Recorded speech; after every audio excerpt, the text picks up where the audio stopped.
الذين آتيناهم الكتاب يتلونه حق تلاوته أولئك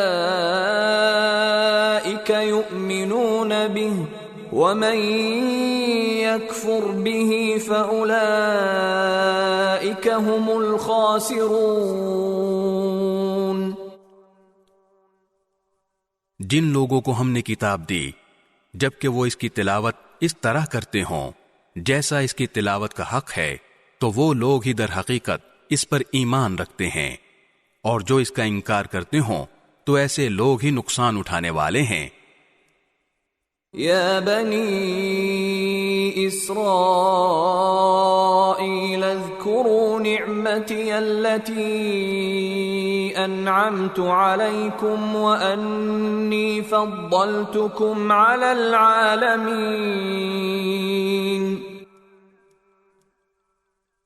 اے بنی اسرائیل، میری وہ نعمت یاد کرو جو میں نے تم کو عطا کی تھی، اور یہ بات یاد کرو کہ میں نے تم کو سارے جہانوں پر فضیلت دی تھی۔